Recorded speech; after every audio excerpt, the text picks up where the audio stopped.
Hey everyone, welcome back to the channel.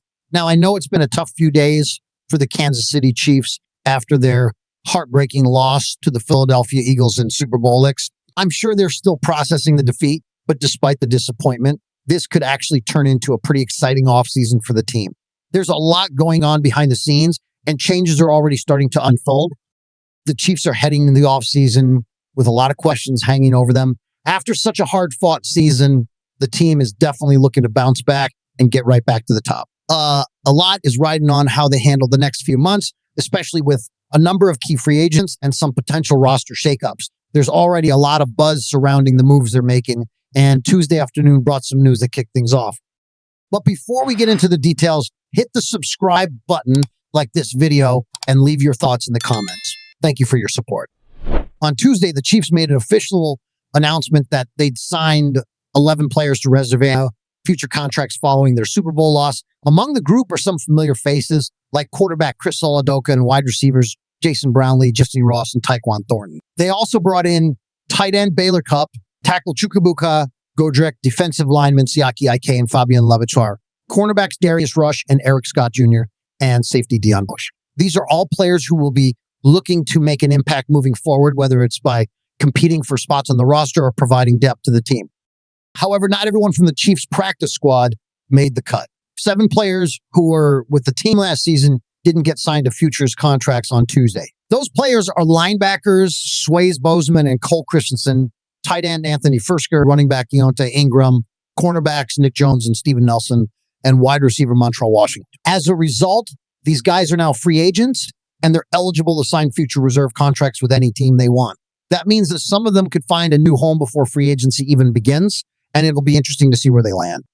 The Chiefs had an incredible regular season, finishing with a 15-2 record, and they made it to the Super Bowl for the 4th time in the past 5 years. That's no small feat. Even with the tough loss, the team remains one of the top contenders in the league, especially as long as they've got Patrick Mahomes leading the charge at quarterback. But as we all know, there's a lot more to success than just having a star quarterback. The Chiefs have some critical decisions to make as they look ahead to next season, especially when it comes to their free agents. Players like guard Trey Smith, receiver Marquise Hollywood Brown, and offensive tackle DJ Humphreys are all heading into free agency, and the team will have to figure out how to balance keeping those key pieces while also making improvements where they're needed.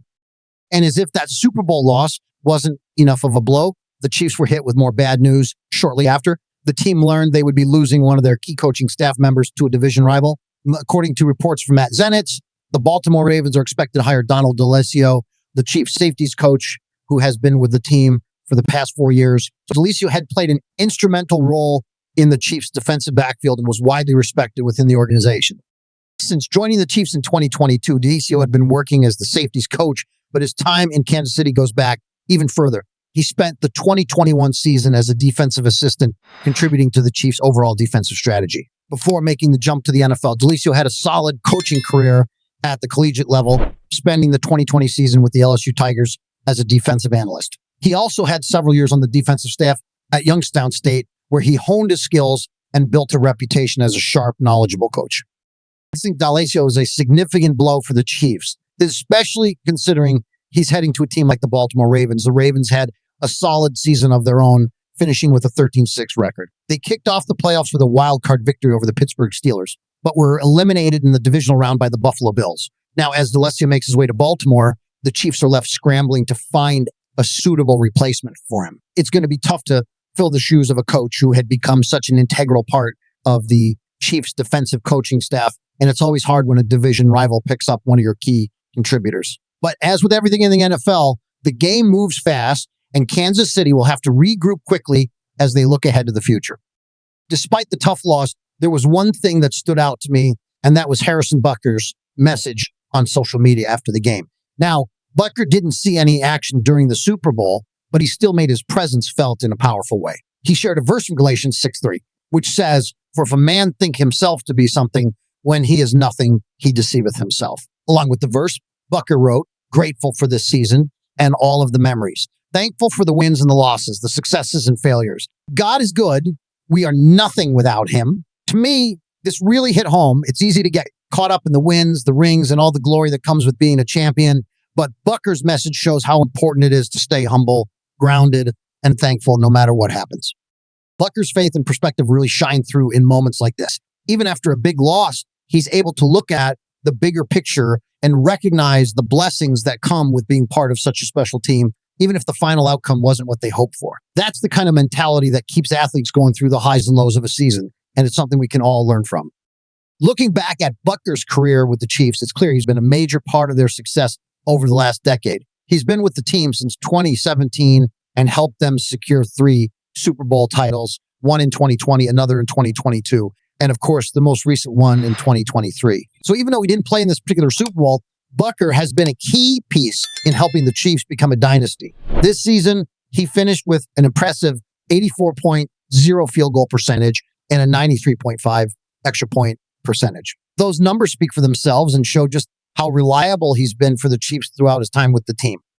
Even though loss stings for the Chiefs, I think Harrison Butker's words remind us all that there's more to life than just the wins and losses. It's about staying grateful, keeping your faith, and remembering that we're all part of something bigger than ourselves. So shout out to Butker for keeping it real and showing that no matter what happens on the field, staying humble and thankful is the true victory. But the hardest part to admit was the role I played or didn't play when it came to leadership. As a team captain, I take a lot of pride in being the guy to step up when my team needs me to keep everyone calm and focused. But during that game, I just wasn't the leader my guys needed me to be. I couldn't get them to stay cool, calm, and collected when things started slipping away from us. That was on me, and it really stunk. I know it's a team sport, but when you've been around as long as I have, and you've been through a few Super Bowls, you realize how much leadership matters in those moments. It's not just about making plays. It's about keeping the team together when things aren't going right. And I feel like I fell short in that department.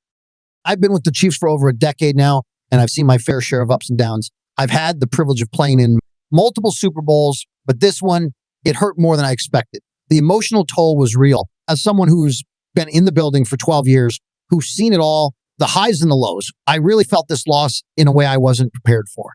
And I took it personally. I put a lot of that on myself. I've been through the grind. I've been there before, and I guess I thought maybe this time would be different. But in the end, it wasn't. And that's tough to accept.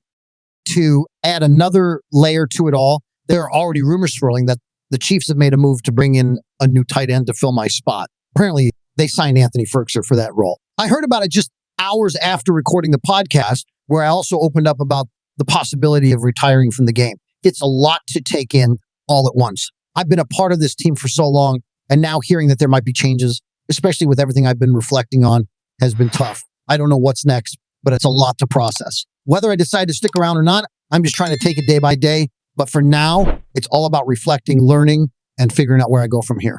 Thanks for watching.